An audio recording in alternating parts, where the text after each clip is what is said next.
जय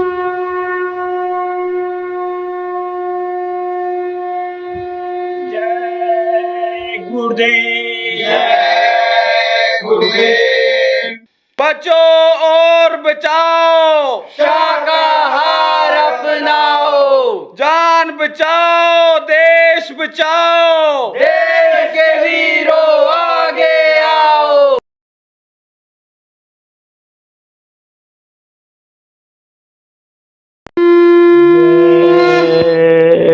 गुरुदेव।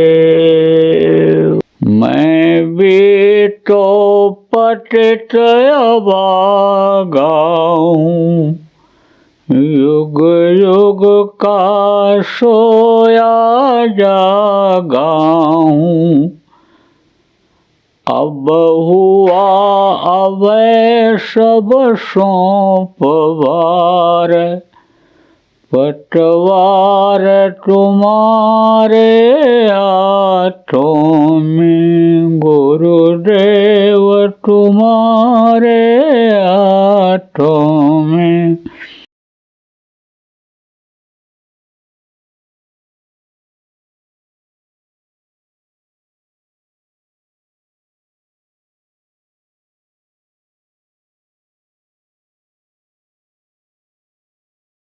जय गुरुदेव। सर्वसमर्थ, सर्वत्र स्मरणीय परम पूज्य गुरु जी महाराज, उपस्थित सभी सत्संगी धर्म प्रेमी भाई बहन, बच्चे तथा बच्चियों, गुरु महाराज की अपार दया मेहर हुई। 25 जून 2019 को जंगीपुर, हंसराजपुर जिला गाजीपुर के आप सभी प्रेमियों का सायंकाल के बेला में सत्संग के माध्यम से दर्शन का अवसर मिला। आप लोगों के ऊपर भी उस मालिक की दया कृपा मेहरबानी हुई। थोड़े समय के लिए गृह कार्य से, घर के जंजाल से निकाल करके, खींच करके मालिक यहाँ पर लाए। कथा प्रवचन भागवत आपने बहुत सुना होगा, लेकिन सत्संग इस समय पर कम मिलता है।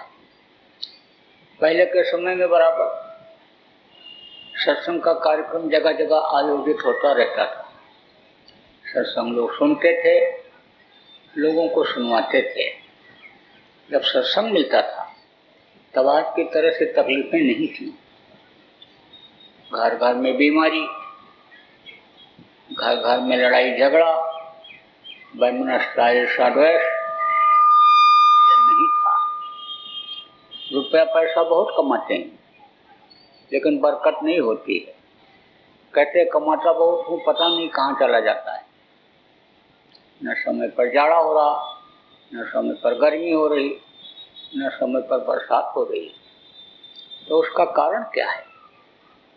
कारण यह है कि जो सत्य रूपी धर्म था, अहिंसा सेवा परोपकार रूपी धर्म था, उसको लोग भूल से गए।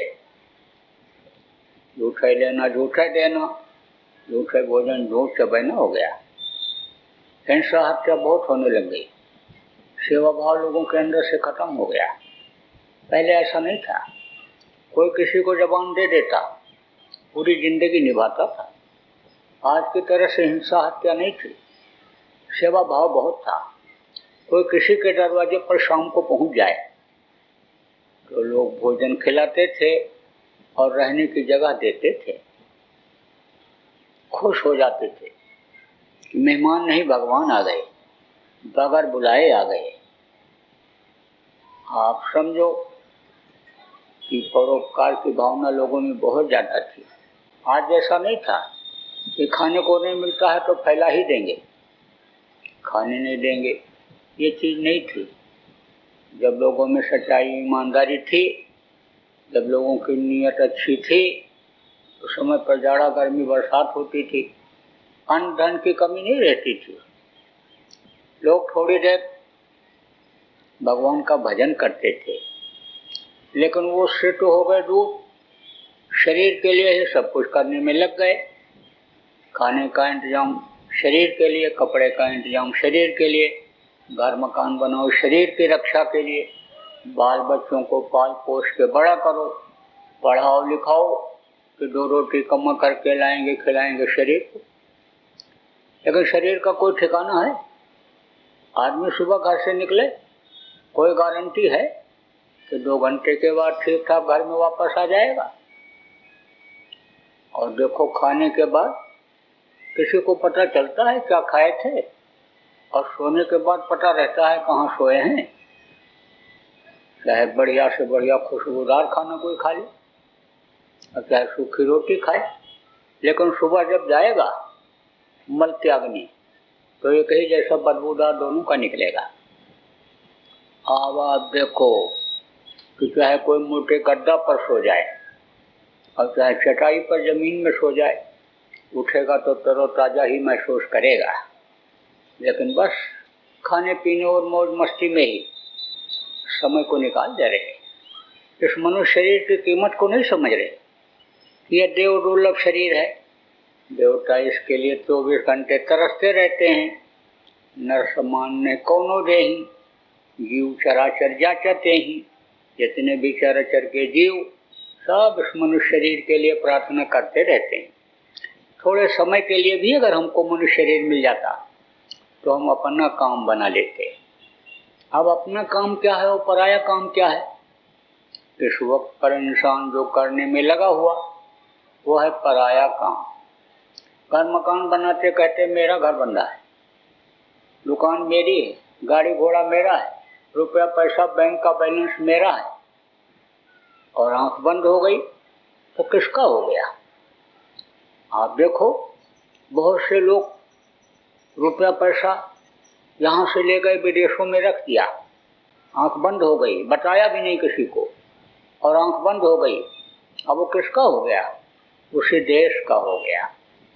अगर कैसा कोई कानून नियम बने, नीति बने, उदारता आवे देशों में, वो दे दें, वो बात तो अलग है, लेकिन ऐसे अब उनका हो गया, उसका नहीं रहा। तो यहाँ कि जितनी भी चीजें हैं ये तो अपनी कुछ हैं ही नहीं। अब इसको आदमी ये समझे कि ये हमारी है तो समझो यही बहुत बड़ा भ्रम और भूल है। माया छाया एक सी, बिरला जाने को भक्ता के पीछे फिर सन्मुख भागे सो, परछाई की तरह से ये चीजें हैं। तो ये अपना काम नहीं। अपना काम क्या है? धाम अपने चलो भाई, पराये देश नहीं फंसना। ये काल भगवान का देश है। जिनको लोगों ने ईश्वर कहा, खुदा कहा, भगवान कहा, ये उनका देश है। इस देश को सबको छोड़ना पड़ता है। देखो एक शेख राजा महाराजा हुए, शेठ साहूकार हुए, पंडित मुल्ला पुजारी हुए, जोशी विद्वान हुए, राम जैसे भगवान हुए, कृष्ण जैसे भगवान हुए, सबको छोड़ना पड़ा, जाना पड़ा। तो इस देश को छोड़ो और अपने घर अपने वतन मालिक के पास चलो, जहाँ कोई अंधेरा होता ही नहीं, उजाला ही उजाला रहता है। परम प्रकाश रूप जिंदाती नहीं कछु चाहिए दिया घृतवत। हाँ, देखने वालों ने कहा बिना भूमि एक महल बना है, तामे ज्योति अपारी रे, अंधा देख देख सुख पावे, बात बतावे सारी। जमीन नहीं है लेकिन महल बना हुआ है, उस महल में जर्रे जर्रे में रोशनी, कण कण में प्रकाश। मणियों और मोतियों के कंगूरे महल बने दिखते हैं, अमृत के तालाब पोखरे भरे हुए, करोड़ों योजन की बुलंदी वाले पेड़, रूहें जिनमें फल की तरह से चहचहाती दिखाई पड़ती। तो वो अपना देश है, वो अपना घर है, तो वहाँ चलो। इसलिए यह मनुष्य शरीर मिला। देवता वहाँ जाने के लिए तरसते हैं, क्योंकि उनके अंदर ऐसा रास्ता नहीं है। 17 तत्वों का लिंग शरीर होता है, उनमें रास्ता ऐसा नहीं है कि जिससे वो वहाँ पहुँच सकें अपने घर अपने मालिक के पास। उनको नीचे उतरना पड़ता है। पूरी छीड़े मृत्यु लोके, जब पूरी छीड़ हो जाता है तो मृत्यु लोक में आना पड़ता है। केवल इसी मनुष्य शरीर के अंदर ही ऐसा रास्ता है कि जिससे अपने देश, अपने घर, अपने मालिक के पास आप पहुंच सकते हो। इसकी जानकारी अभी तो आपको नहीं है इस समय, लेकिन जब माँ के पेट में थे तब पूरी जानकारी थी। जब माँ के पेट में 5 महीना 10 दिन का बच्चा हो जाता है तब ये जीवात्मा इसमें डाल दी जाती है। जीवात्मा क्या है? शरीर को चलाने वाली शक्ति। शरीर को जीवात्मा ही चलाती है। यहाँ पर बैठी हुई दोनों आँखों के बीच में उसका प्रकाश यहाँ हृदय पर पड़ता है, यहाँ से वापस होकर के नाभि पर, इंद्रिय पर, बुढ़ा, तो ये शरीर चलता रहता है। तो जीवात्मा यहाँ पर बैठी हुई इतनी छोटी है कि आप उसको देख नहीं सकते हो। यही जीवात्मा ऊँट में भी, घोड़ा हाथी में भी, यही चींटी में भी, चींटी से छोटे कीड़ों में भी। तो जब 5 महीना 10 दिन का बच्चा माँ के पेट में हो जाता है तब यह डाल दी जाती है।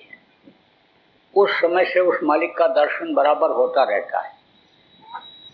लेकिन उसी समय माँ के पेट में पहले जन्म में कहाँ थे वो भी दिखाई पड़ता है। नरकों में मार खा रहे हैं, सड़ाए जा रहे हैं, गलाए जा रहे हैं, तपाए जा रहे हैं, मुर्गा बन गए, भैंसा बन गए, काट दिए गए, बकरा बन गए, काट दिए गए, छटपटा रहे हैं, तड़प रहे हैं, चूहा बन गए, पकड़ लिया सांप ने। एक नुकीले मुंह की चूहिया होती है जिसको छछूंदर कहते हो, उसको सांप जब पकड़ लेता है तब न तो निगलता है और न छोड़ता है। अगर निगल जाए तब तो मर जाएगा उसकी गर्मी से, इतनी गर्म होती है। और अगर उसको छोड़ दे तो वह छछूंदर उसका आँख फोड़ देती है। तो कहा ना, भयगत सांप छछूंदर जैसी। तब क्या करता है वो? उसको ऐसे दबाता है। अब फिर उसके बाद में थोड़ी देर दबाए रहता है, जब तक ढीला करता है, देखता है कि मरी की जिंदा है। तो जिंदा रहती है तो आगे बढ़ने की कोशिश करती है, तब फिर दबा देता है। ऐसे कितनी बार दबाता हो और ढीला करता, दबाता, ढीला करता। और जब दबाता है तब दर्द होता है तो चिल्लाती है वो। तो देखा कि चूहिया बन गए, देखा कि चूहा बन गए और सांप ने पकड़ लिया, छोड़ नहीं रहा है। मेढक बन गए किसी जन्म में, सांप ने पकड़ लिया। अब मेढक बड़ा होता है, सांप का मुंह छोटा होता है, तो धीरे धीरे निगलता है उसको। जब उसकी ताकत खत्म हो जाती है तो सिकुड़ जाता है। जैसे खून अभी आदमी का निकल जाए तो एकदम ये पिचक जाएगा शरीर। अब आप ये समझो कि देखता है तब रोता है, कहता है प्रभु बाहर निकालो। उस समय पर ये मालूम रहता है कि केवल मनुष्य शरीर के अंदर ही ऐसा रास्ता है कि जिससे हम पार हो सकते हैं। अभी आपको नहीं पता है, उस समय पता था। तो यह भी मालूम रहता है समर्थ गुरु जब मिलेंगे, सच्चे गुरु मिलेंगे, वो रास्ता बताएंगे, तभी हम पार हो सकते हैं। तब दिन रात प्रार्थना करता है कि जल्दी तैयार करो, जल्दी बनाओ और बाहर निकालो। अब प्रभु कृपा करो, यही बाती गोस्वामी जी महाराज ने लिखा।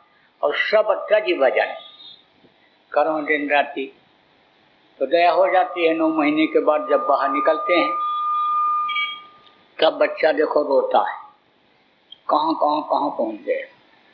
अब रोने का क्या कारण है? दर्शन होना हो जाता है बंद है, क्योंकि यह है माया का देश। माया किसको कहते हैं? जड़ और चेतन, 2 माया होती है। रुपया पैसा को माया कहते हैं और औरतों को माया कहते हैं। देखो दुनिया इसी में परेशान है, दौड़ रही है, लड़ाई झगड़ा, हिंसा, हत्या, सब इसी की वजह से सब हो रहा है। ईमान तक बेच दे रहा है आदमी, गुरु भक्ति तक खत्म कर दे रहा है, जो जिस तरह करना चाहिए वो भी नहीं। यानी समझ लो कि नियम धर्म को सब खत्म कर दे रहा है इसी के पीछे। तो माया का पड़ जाता है पर्दा, और पर्दा जब पड़ा तो दर्शन होना हो गया बंद। तब चिल्लाया, कहाँ पहुँच गए। दूसरा कारण क्या है रोने का? माँ के पेट में जब बच्चा रहता है तो बहुत मुलायम, कोमल उसकी खालें रहती हैं, और जब बाहर निकलता है तो ये गर्म हवा, ठंड हवा इस कदर लगती है तो मालूम पड़ता है जैसे कोई सुई चुभ हो रहा हो। उसकी वजह से रोता है। क्यों? क्योंकि नंगा ही बच्चा पैदा होता है। आज तक कोई बच्चा सूट वूट पहनकर पैदा हुआ? कोई नहीं, सब नंगे पैदा हुए बच्चे। तो कहते हैं ना कि नंगे पैदा हुए हो, नंगे करके भेज दिए जाओगे। बात तो सही है, वहाँ तो कुछ ले ही नहीं जा सकते हो, क्योंकि जिस रास्ते से नीचे उतारे गए हो उसी रास्ते से निकलना रहेगा। और वो इतना पतला रास्ता है कि उसको आप देख नहीं सकते हो इन आँखों से। तो इन आँखों से देखने वाली चीज़ों को आप उस रास्ते से कैसे ले जा सकते हो, ये आप सोचो। तो यहाँ के तो कोई चीज़ ले जा ही नहीं सकते हो, लेकिन कहते हैं न कुछ लेकर आए हो न कुछ लेकर जाओगे। लेकर तो आए हो, क्या लेकर के आए हो? कहाँ रख कर के लाए? जब कोई कपड़ा पहन कर नहीं आए, अटैची बैग लेकर नहीं आए माँ के पेट से, तो कहाँ रख कर लाए? कहा कर तल ताके, चार पदार्थ कर तल ताके। कर माने होता है हाथ और तल माने होता है तलवा। तलवा में ऐसे रख करके लाए, मुट्ठी बांध कर पैदा होता है बच्चा। अब ये चार पदार्थ है क्या? इसी को समझ जाओ तो सब काम बन जाए। यह है अर्थ, धर्म, काम और मोक्ष। अब अर्थ का मतलब क्या होता है? अर्थ का मतलब होता है कि खाने पीने मौज मस्ती के लिए ये मनुष्य शरीर नहीं मिला।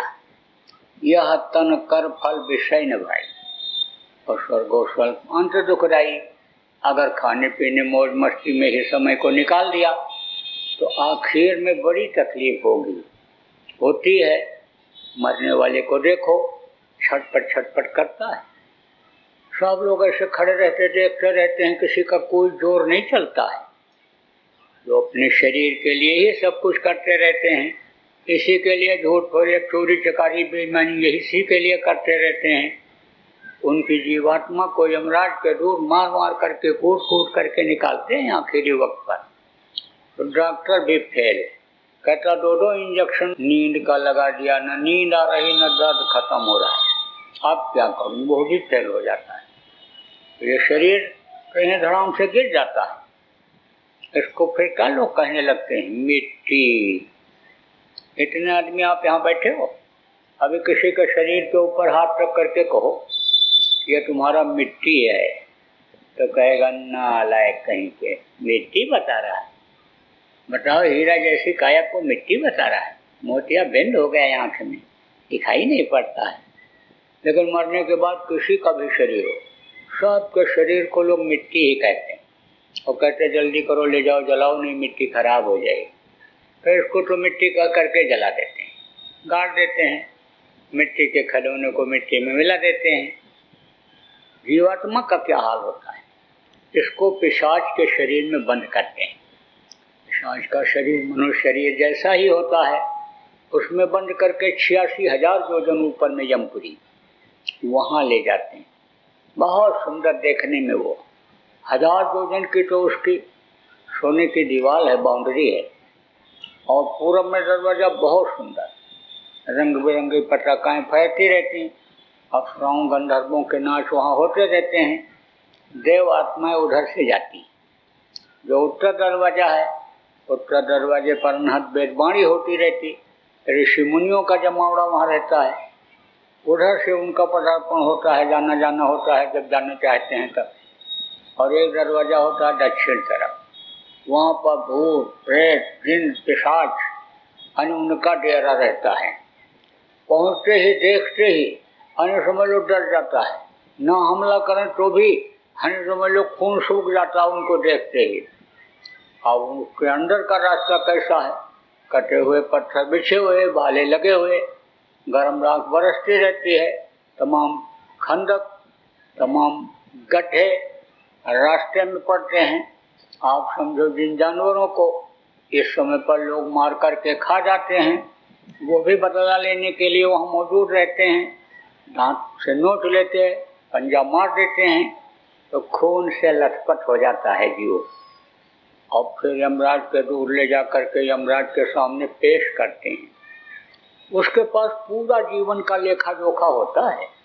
राम झरोखे बैठकर सबका मुजरा ले, जाकी जैसी चाकरी उसको वैसा दे। बहुत से लोग सोचते हैं कि आंख बचा करके गलत काम कर लो, क्या कहीं कोई देख रहा है? लेकिन ये नहीं मालूम कि जिसको नहीं देख पा रहे हो वो आपकी सारी अच्छाई और बुराई को बराबर देखता रहता है और लिखता रहता है। उसका कंप्यूटर कभी फेल नहीं होता, उसके पेन की रिफिल या स्याही कभी खत्म नहीं होती है, उसका कागज कभी खत्म होता ही नहीं। वो बड़े बड़े पन्ने सोने के पत्थर जैसे चमकते हुए, और अक्षर भी उसमें इतना बढ़िया लगते हैं देखने में कि देखते ही रहो। पढ़ तो नहीं सकते हो और न उनकी बोली समझ सकते हो। देखने में भी बहुत सुंदर वो लोग दोनों, यमराज और यमराज पेशकार यानी चित्रगुप्त जिनको कहते हैं, बढ़िया कपड़ा पहने हुए, ताज लगाए हुए बैठे रहते हैं। ऐसे ये कपड़ा तो नहीं है वहाँ, लेकिन मालूम पड़ता है कि कपड़ा पहने हुए। बोली भी बहुत उनकी मीठी लगती है, समझ तो नहीं सकते हो, लेकिन हिसाब करने में, सजा देने में कोई मुलायमियत नहीं करते हैं। कोई कितना भी रोवे चिल्लाए वहाँ, लेकिन उस समय कोई सुनवाई नहीं होती है।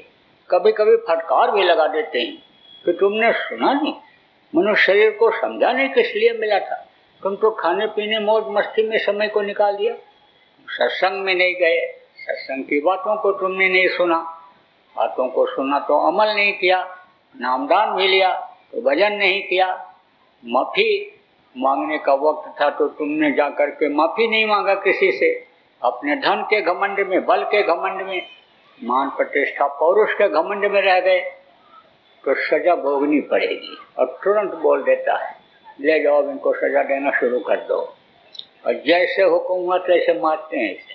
अब गिरा और सीने पर सवार होकर दबाए, आंखें बाहर निकल आती और जीभ बाहर निकल आती है चिल्लाते तड़पते। जब देखते हैं कि अब ये बेहोश हो रहा है तब हट जाते हैं, और जब हट गए सीने पर से तो फिर आंखें अंदर चली जाती हैं, जीभ अंदर चला जाता है और उठ के खड़ा हो जाता है। खड़ा हुआ तो ऐसे फिर मरे, हाथ पकड़ा फेंका, अब हाथ उखड़ गया, उखड़ने का दर्द कर रहा है, चिल्ला रहा है, छटपटा रहा है। तब देखा बेहोश हो रहा है, तब फिर फेंक दिया इसे और फिर जुड़ गया, और फिर उसके बाद में उखाड़ा, फिर ऐसे पैर पकड़ करके फेंका, पैर उखड़ा, काटते हैं फिर जोड़ते हैं, फिर काटते हैं फिर जोड़ते हैं, आंखें फोड़ करके वो मारते हैं, भगता है, गिरता है, हाथ पैर टूटता है। यानी सजा भोगने के लिए ही वहाँ भेजा जाता है। और उसके बाद इस तरह की सजा देने के बाद यानी अलग अलग गलती की अलग अलग सजा होती और अलग अलग नर्क होते हैं। जैसे यहाँ इस भारत देश के अन्य समझ लो के संविधान में अलग अलग गलतियों की अलग अलग धारा है, अलग अलग सजा है। एक ही आदमी को कई धाराएं लग जाती हैं तो कई तरह का सजा भोगना पड़ता है। 10 साल की सजा, 2 साल की सजा, आजीवन कारावास। तो बहुत से लोग तो एक एक सजा को भोगने में ही अपनी जिंदगी वहीं बिता देनी पड़ती है। तो अब आगे समझो इसी तरह से नर्क है, टट्टी का नर्क अलग, पेशाब का अलग, मवाद का अलग, कांटों का अलग, मुर्दों का अलग, उसमें बहुत दिन रहना पड़ता है। उसके बाद में जब वहाँ से छुटकारा मिलता है, सजा पूरी हो जाती है, तो कीड़ा मकोड़ा, सांप गोजर बिच्छू के शरीर में यानी घोड़ा गधा मुर्गा भैंसा के शरीर में यही जीवात्मा डाल दी जाती है। अब बिच्छू सांप के शरीर में क्या रहता है? जहर भरा हुआ रहता है। एक सांप अगर दिखाई पड़ जाए यहाँ, सब भगोगे, एक दूसरे के ऊपर गिर गिर पड़ोगे जान बचाने के लिए। लेकिन सांप को अगर आदमी दिखाई पड़ जाए तो रास्ता बदल देता है, जब तक दबता नहीं है पैर से या किसी चीज से तब तक नहीं काटता है, तो वो अपनी जान बचाता है। तो जान बचाते फिर गाय और बैल की ऊन मिलती है। गाय और बैल की ऊन के बाद फिर 9 महीने माँ के पेट में लटकना ही पड़ता है। और माँ से अगर कोई खाने पीने में, चाल चलन में गलती बन गई तो लूले लगड़े, अंधे, कोढ़ी, अपाहिज पैदा हो जाओ। एक है माँ बाप के 2 बेटा, तो कहते हैं कि एक बड़ा बुद्धिमान है और दूसरे को कहते हैं बड़ा मूर्ख, ये तो इसके समझ में कुछ नहीं आता है। अब आप सोचो कि एक ही रजबीर से दोनों बने, एक ही माँ ने दूध पिलाकर दोनों को पाला पोषा, तो एक बुद्धिमान और दूसरा बुद्धिहीन क्यों है? जो माताएं जिनके पेट में बच्चा रहता है, सत्य बोलती हैं, हिंसा हत्या नहीं करती हैं, जीवों पर दया करती हैं, सेवा भाव रहता है, भगवान को मानती हैं, पूजा पाठ करती रहती हैं, साधन भजन करती रहती हैं, उनके बच्चे अच्छे से पेट में बन करके पल करके और बुद्धिमान पैदा होते हैं। और जो ऐसा नहीं करती, उन्हीं के लूले लंगड़े अंधे कोढ़ी अपाहिज आप समझो कि बुद्धिहीन पैदा हो जाते हैं। अब आप ये समझ लो कि हाथ नहीं बन पाया, आँख नहीं बन पाई, कान नहीं बन पाया, तो भी जिंदगी बेकार है। भजन करके आप कैसे पार हो सकते हो? आपको साधन ही नहीं मिला उस तरह का, कैसे पार हो सकते हो? तो कहा ना कि जब उस मालिक की दया कृपा हुई तब यह मनुष्य शरीर मिला। कबहु कृपा करे नर्तन दे अदेत ईश बिन हेसनी। जब उसकी कृपा दया मेहरबानी हुई और माता पिता का आशीर्वाद अन्य समझ लो कि आपके ऊपर रहा, संयम नियम का दोनों ने पालन किया, तो अन्य मनुष्य शरीर आपको मिला। अब यह मनुष्य शरीर फिर जल्दी मिलने वाला नहीं है, इसलिए इस जीवात्मा पर जो शरीर को चलाने वाली शक्ति है जीवात्मा, इस पर करो दया। दया धर्म तन बसे शरीरा। दया ही बहुत बड़ा धर्म होता है, तो इस पर करो दया। अर्थ धर्म, सबसे बड़ा धर्म क्या है कि दया धर्म, तो इस पर दया करो, जीवों पर दया करो। जीवों पर दया तो लोग बताते हैं, लेकिन जीवात्मा की दया नहीं बताते। तो जीवात्मा पर दया करो, ये नरक जाने पावे। अशिला काम क्या है? अर्थ धर्म काम। अशिला काम क्या है कि इसको मुक्ति मोक्ष दिला दो, ये फिर वापस इस दुख के संसार में न आवे। मुक्ति मोक्ष किसको कहते हैं? आप उधर शमशान घाट की तरफ जाओ तो सब जगह तो नहीं, लेकिन कहीं कहीं लिखा रहता है मुक्ति धाम, मोक्ष धाम। अब कोई मुर्दा लेकर के गया जलाने के लिए और जला नहीं पाया तो वापस नहीं लाता है, शायद 2 दिन लग जाए, जला के ही आता है। ऐसे जीवात्मा जहाँ से वापस ना आवे, वहाँ वो मुक्ति की जगह होती है, तो वह सतलोक। वहीं से ये नीचे जीवात्मा उतारी गई है, और वहाँ जब तक नहीं पहुँचेगी तब तक ये बसी हुई रहेगी। तो शरीर के अंदर ऐसा रास्ता है कि उससे आप इसको वहाँ पहुँचा सकते हो। और अगर आपने ऐसा काम नहीं किया तो रोते ही रोते जिंदगी खत्म हो जाएगी, और रोते ही रोते चले जाओगे। कैसे रोना धोना होता है भी बता दें।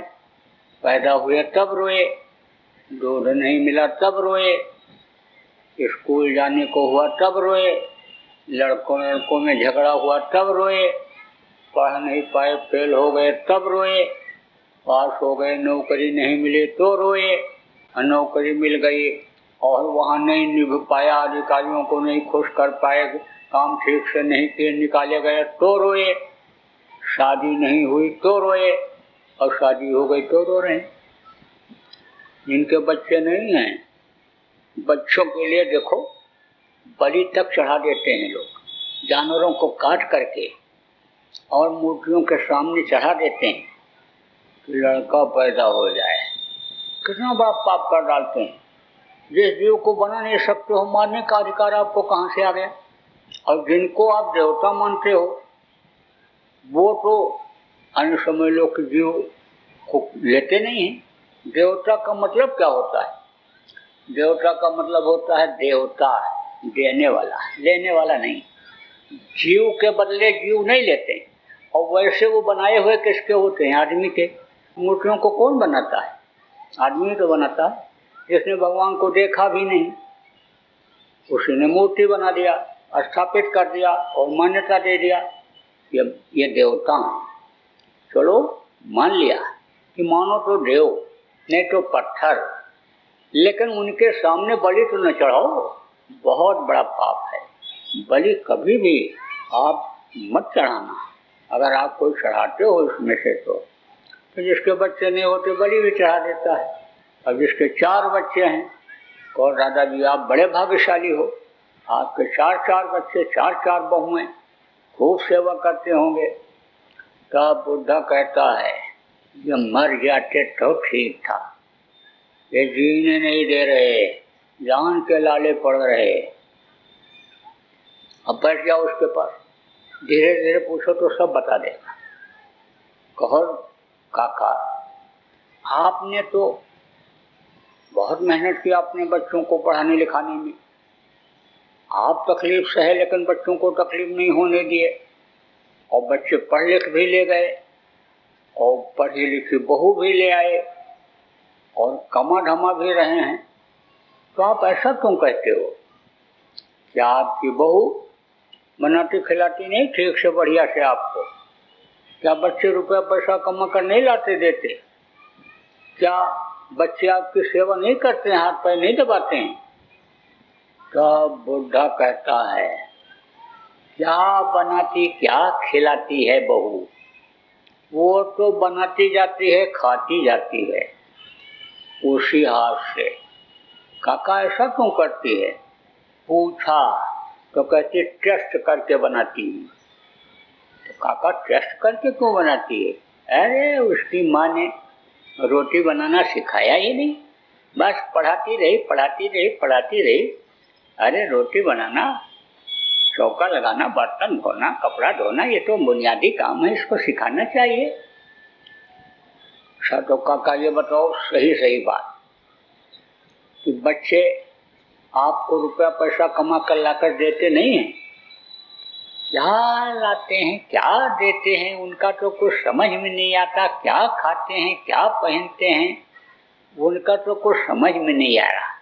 काका कैसे? अरे सुबह जब उठते थे, मैंने सिखाया सब बातों को, सुबह जब उठते थे तो धरती माता को प्रणाम करते थे, भगवान का नाम लेते थे, गीता का श्लोक रामायण की चौपाई पढ़ते थे, कुरान की आयतें पढ़ते थे, और उसके बाद में उठते थे और फिर बुजुर्गों का पैर छूते, छठी मैदान नहा धो करके और ताज़ा ताज़ा भोजन खा करके फिर पढ़ने लिखने काम पर जाते थे। तो काका अरे अब तो 9 बजे फिल्मी गाना गाते हुए उठते हैं, खड़े खड़े टट्टी, खड़े खड़े पेशाब, खड़े खड़े खाना। तो काका आपने समझाया नहीं? अरे क्या समझाएं, एक दिन कहा बैठ के आराम से ताजी रोटी खा ले, तब कहता नहीं डबल रोटी खाकर चले जाएंगे। 7-7 दिन की बनी हुई डबल रोटी कहते हैं खाते हैं। कपड़ा तो उनके शरीर पर छोटा ही होता चला गया, जैसे जैसे कमाई बढ़ी। बताओ निकर पहन करके, बनियान पहन करके चले जाते हैं, फटा पैंट पहनते हैं, जो लड़का पहनता वही बहू पहनती है, मैं तो देख नहीं पाता हूँ। बताओ ये हाल हो गया। तो उस काका समझाया नहीं? अरे कहा तब कहते हैं यही फैशन है, बड़े आदमी पहनते हैं इसको। तो काका सही सही बताओ, रुपया पैसा देते नहीं? रुपया पैसा क्या कमाते क्या खाते, हमको तो लग रहा है उनकी कुछ बचत होती ही नहीं। तो काका ऐसा क्यों? अरे भाई लक्ष्मी को जब कमा करके लाते हैं आदर के साथ सम्मान के साथ, तब तो वो रुकती हैं। जुआ में दांव में लगा करके जीत करके जुआरी लाता है तो उसके पास रुपया पैसा रुकता है?